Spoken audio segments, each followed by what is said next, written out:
প্রকাশ্যে পাথর দিয়ে মেরে মেরে উলঙ্গ অবস্থায় সেখানে তাকে হত্যা করেছে নির্মমভাবে। মানুষ এই বিবেচনা আসেনি তিনি কোন দল করেন। আজকের জামাতে বিরোধী স্লোগান আমাদের মনের ভিতরে এই প্রশ্ন তৈরি হয়েছে, কালকের ঘটনার আরো গভীরে যেতে হবে। 5 আগস্টের পরে বাংলাদেশে একটা বিশাল অর্জন হয়েছে, সেটা হচ্ছে মানুষের ভিতরে অন্যায়ের বিরুদ্ধে, জুলুমের বিরুদ্ধে প্রত্যেকের হৃদয়ের ভিতরে একটি প্রতিবাদ তৈরি হয়েছে। যখন এই সময় হয় তখন এই প্রতিবাদী চেতনা রাজপথকে উত্তেজিত করে, রাজপথকে প্রতিবাদে মুখরিত করে।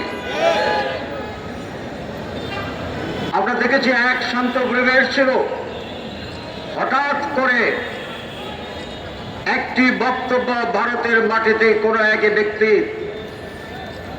সকল মানুষকে 32 নম্বরের দিকে ধাবিত করেছিল। আজকে হঠাৎ যে উত্তেজনা, গত 3-4 দিন ধরে হঠাৎ দেশ গরম হয়ে গেছে, ঠিক কিনা? এটা শুরু হয়েছে মিটফোর্ড হাসপাতাল থেকে, তার ফ্রন্ট থেকে।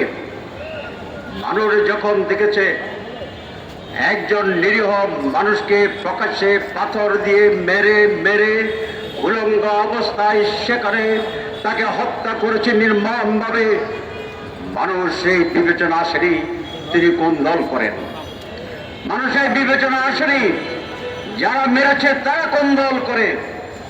মানুষ সেই হৃদয় বিদারক অসহনীয় অস্বাভাবিক মৃত্যুর এই ঘটনাকে তার হৃদয়ের রক্তক্ষরণের কারণে আবার সেই 1 আগস্ট থেকে শুরু করে 5 আগস্টে, সেই 26শে জুলাই, সেই 14 জুলাইতে ঢাকা বিশ্ববিদ্যালয়ের নারীদের হোটেল হোস্টেলে যে স্বাভাবিক উদ্বেলিত ঢেউ প্রতিবাদ ঝড় সাইক্লোন তৈরি হয়েছিল, মেয়েরা রাজপথে নেমে এসেছিল। আবার বাংলার মানুষেরা, রিক্সাওয়ালা, শ্রমিক, ছাত্র, আলেম ওলামা সেদিন মিটফোর্ডের ঘটনায় রাজপথে নেমে এসেছিল। সেখানে কোন দল কি পরিচয় এইটি মানুষের বিবেচনা করেনি। এটাই আমাদের শক্তি, এই জাতির শক্তি।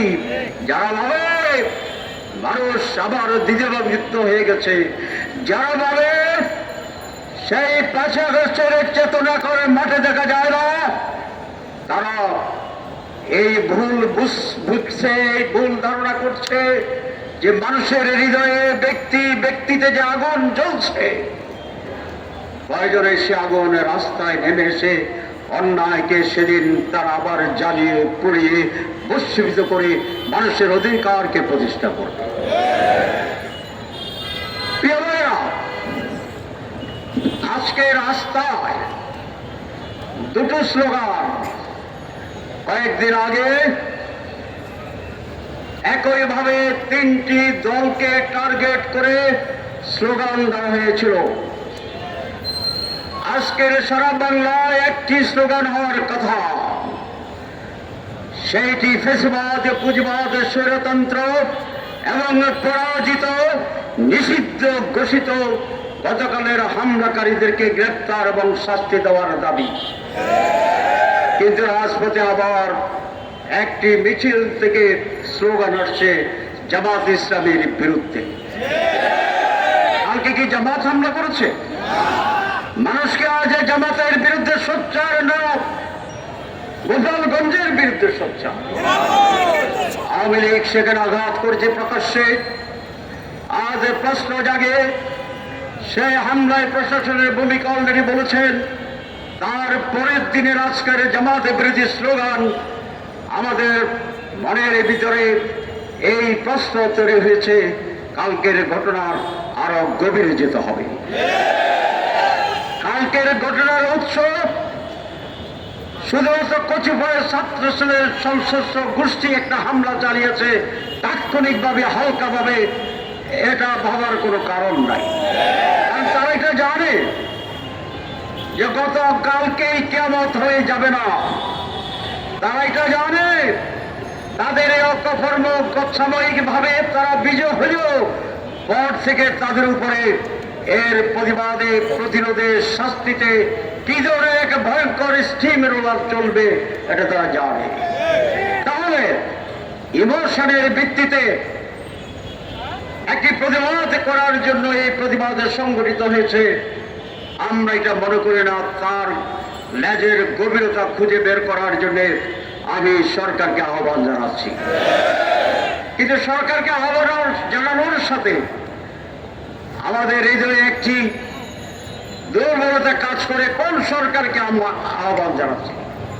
যে সরকার এই ছাত্রদের রক্তের উপর দাঁড়িয়ে গঠিত হয়েছে, যে সরকার আগস্টের শহীদদের সেই দেহের পাঠাতনের উপরে দাঁড়িয়ে আছে, যেই সরকার 15 বছরের মানুষের নির্যাতন, নিষ্পেষণ, বঞ্চনা, হত্যা, জীবন ত্যাগের শাহাদাত এবং ঘরে ঘরে মানুষের যে দুঃশাসন ছিল সেটি হজম করা শক্ত মানুষগুলোর ত্যাগের সেই ভূমিতে তারা দাঁড়িয়েছে।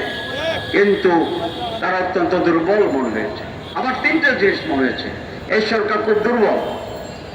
2, এই সরকার সিদ্ধান্ত নিতে পারে না। 3, এই সরকারের সাথে আরো কারো সংযোগে থাকতে পারে। যদি সরকার এটি না করে তাহলে একটি গণতন্ত্র কমিশন তৈরি করার জন্য আমি আহ্বান জানাচ্ছি।